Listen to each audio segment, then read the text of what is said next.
One day in heaven is like 1,000 years on earth. We know that Jesus rose from the dead after 3 days on earth.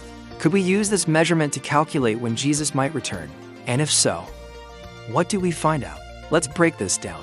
Number 1, Jesus' promise of return.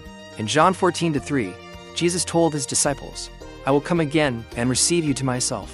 In Revelation 20:20, the risen Jesus says, "Yes, I am coming quickly."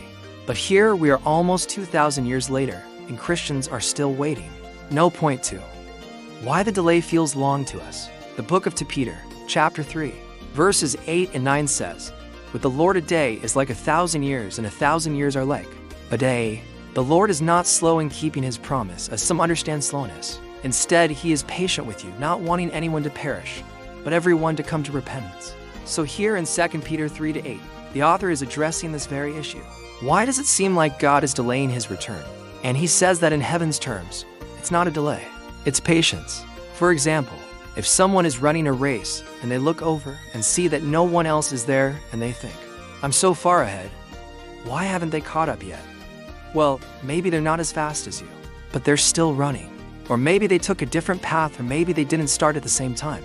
Bottom line, just because something doesn't happen on your timeline doesn't mean it won't happen. And by the way, don't forget that God is perfectly patient. He's not capable of impatience. So it's not like he'll get tired of waiting and just say, "You know what? I'm tired of waiting for these people.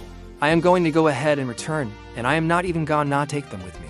No, God is patient because he is kind and compassionate, and he wants more people to be saved. So just because he hasn't returned yet doesn't mean he won't return. It also doesn't mean that he has forgotten about you or that you should stop praying for his return. No. 3. Theological viewpoints. Now there are some other things we have to consider. First of all, there are certain theological viewpoints. For example, the Catholic and Orthodox traditions teach that there is an age of the church which began with Jesus' ascension and will end with his second coming. During this time, the gospel message is spread to all the world. And when God's appointed fullness of time has been reached, then Jesus will return. Other traditions, particularly many Protestant traditions, tend to emphasize the uncertainty of the timing of Christ's return and focus more on the need to be ready for his coming. So some say he could return tomorrow. Others say he could return 1,000 years from now. And I think both groups would agree that either scenario is biblically plausible. But then some Christians think of this delay as being a calendar delay, and they begin to speculate about dates and times, and so forth. But I think the better way to understand this is to remember that God's time is not like our time. When we talk about 1,000 years in heaven, we are talking about a period of time so vast compared to human history that it boggles the mind. It's beyond our comprehension. This is why Jesus said, "Heaven and earth will pass away from my words." No, not one word will pass away. In other words, you can trust what he says. Heaven and earth will pass away, but not one word of prophecy will fail.